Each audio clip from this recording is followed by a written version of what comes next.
because we just cover it up. And every time I have a headache, I cover that headache up with a painkiller. Then I'm not going to have the motive to discover the cause of the headache and to get to the root of the matter. And then I don't have the motive for evolution, because pain is very frequently the only motive that we have for evolution, because we're not just crazy about evolution yet. It's something that's there in our minds, but if we don't suffer, we often just sort of take the easy path. So as much as possible, it would be good to avoid these kinds of easy solutions. Then we come to the subject of oil, and you can find a lot of theories about whether we should eat olive oil or sunflower oil or safflower oil, and everyone has their own theories on this kind of peanut butter, peanut oil. I'm not an expert on this.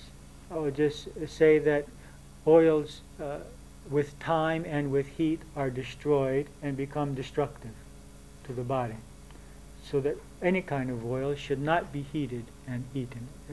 It should be added to the food after we have prepared the food, because heating increases the number of free radicals which are created, which move about in the body. These free radicals then attack the cells, and these free radicals then destroy the cells. Enzymes protect the cells from these free radicals which are created in the body, and there are 3 vitamins which aid the enzymes in this process. One is vitamin C, the other is vitamin E, the other is vitamin A. These 3 vitamins are known to protect the integrity of the cells of the body. It's interesting that the companies which produce enzymes for persons to take who have problems with enzymes, those such as the superdioxide dismutase, which is a very important enzyme for the protection of the cells from cancer and various other kinds of debilitating illnesses which are the result of debilitation of the cells, produce them from wheat sprouts.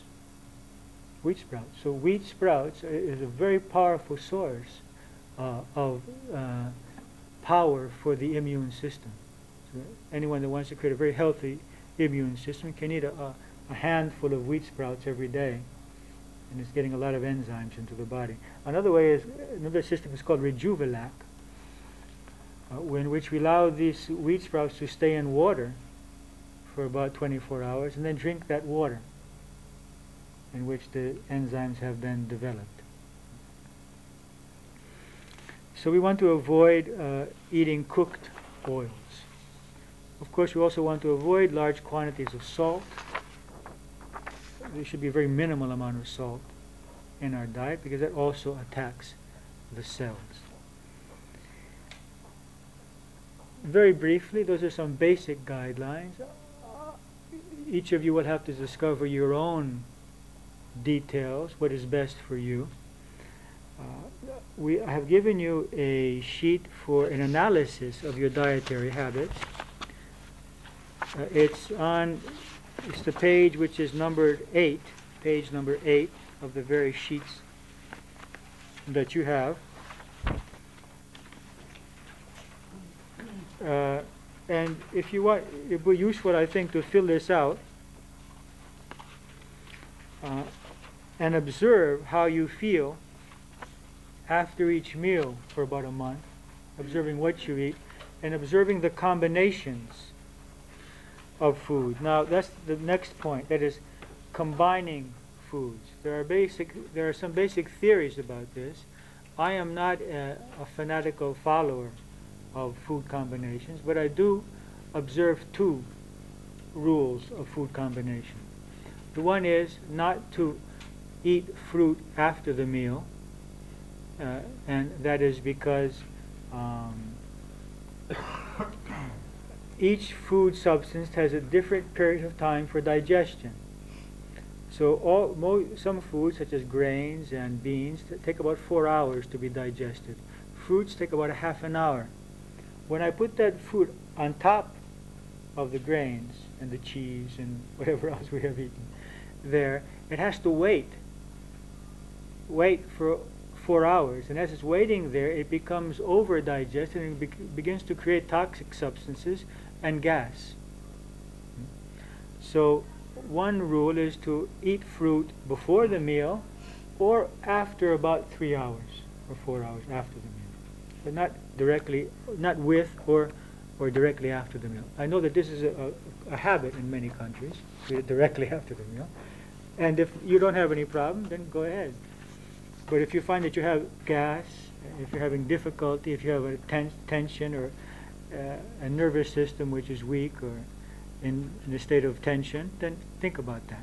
Try it out. And the other is to avoid as much as possible adding lemon or citric or acid to carbohydrates, because carbohydrates require an alkaline environment for that digestion.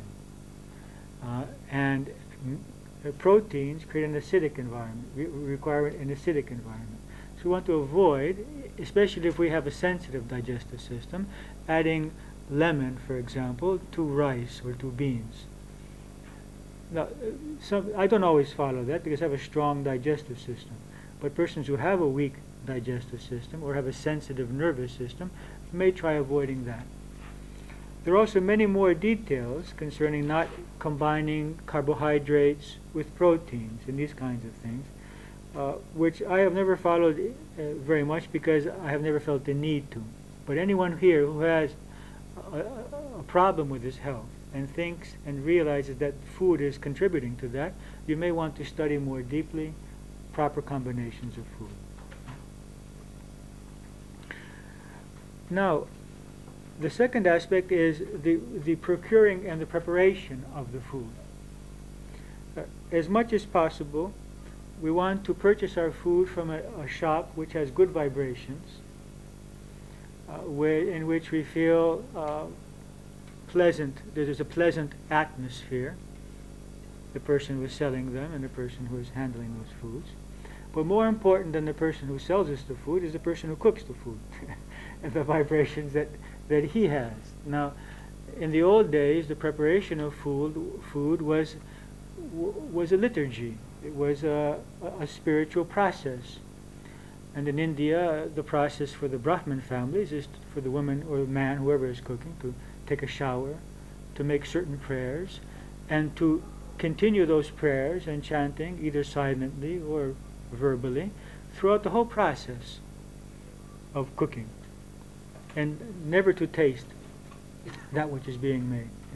The process of just being totally focused on what I'm doing. That is, I'm putting all of my positive energy and all of my love and all of my concentration into the creation of this food, because when we're eating that food, we're also eating, in a sense, the vibrations of the person who has prepared it. Now, I realize that in this time and in this age, that people don't give much attention to that, and just get the food together as quickly as possible, throw it on the table, or just grab a sandwich on the road and eat it. Perhaps this may not be so important to some people. It may not affect you so much, but it may be affecting you to a great deal. And if someone is going to cook, since he's going to be doing it anyway, why not enjoy that and see that as a spiritual offering, as a love offering to those who will be eating that food, even if he's the only one that's going to be eating it, even if he's just preparing it for himself. So it's good for that to be a form of meditation, the preparation of the food. Then we have, almost even more important than the vibration of the person who's preparing the food, is the vibration of the person who's eating the food. So I can be the most fanatical health nut in the world and eat only pure foods, but if I'm in a state of continual tension and anger when I'm eating, or fear, then I'm just going to be putting all that into what I'm eating. So much more important even than the food that I'm eating is the state of mind with which I eat. So it is important at the table for us not to discuss problems. Often at the family table is the only time that we find together, we discuss the problems that we have between each other, and then the stomach begins to get tied up and we're putting this food in, and all of this turns into poison. The healthy food that we've been created becomes poisonous in our body. It is also the reason why it's good to pray, or at least take a moment of silence before eating. There's a very beautiful passage from the Bhagavad Gita in which it says that the food which I'm eating is God, the fire which digests it is God, I am God who is eating that, and the whole process is God. And it's just seeing God in the food, seeing God in myself, seeing God in the process of eating. One thing that I discovered at one time in focusing on the food was that what I do is to sit and close my eyes, and I focus on the food, and I focus first on this physical body. There's a physical body. It's rice, it's carrots, it's lettuce, whatever it is. And then I focus on the energy body, which is behind that, and then on the consciousness, which is behind that energy body, because that physical body is a result of an energy body, which is a result of a consciousness. There is a carrot consciousness. There is a rice consciousness, an archetype at a spiritual level, which is manifesting itself as an energy field, and that energy field is becoming a physical field, which is the body which I'm eating. And then I focus on myself as a physical body, as an energy body, as a consciousness. And then I imagine the unity, the union of that physical body with my physical body, that energy body with my energy body, and that consciousness with my consciousness. And if there are other people at the table, I imagine the same thing with them, that I'm uniting with them as an energy and as a consciousness. That's something that I found for me. You may find something else for yourselves. You may just want to say a prayer, or you may want to imagine light filling your plate, or anything that you may just want to feel gratitude, or you may want to take 10 deep breaths. Whatever is most comfortable to you. But that pause before you begin eating, and a feeling of gratefulness and an awareness of what I'm about to do. I'm about to take this offering, which is not to be taken for granted. I mean, it's not only through my hard work that I have that food in front of me, because lots of people who don't even have the opportunity to work hard, they may never have the opportunity. And even if they work hard, they don't have food. It's not just my work which is creating that food. It is a blessing. It is something which has been given to me, which is not being given at this moment to millions of others. Whatever they may do, however hard they may want to work, they are not being given that opportunity. And today, 40,000 children have died because there's not enough food. And tomorrow, another 40,000 will die. And on Thursday, another 40,000 will die because there's not enough food. So it's not to be taken for granted. It is an offering which has been given to us. We may have worked for it, but there is another factor involved there. And so it is important to think about that, or to stop, or to relax, whatever it may be, before we take that food into our bodies.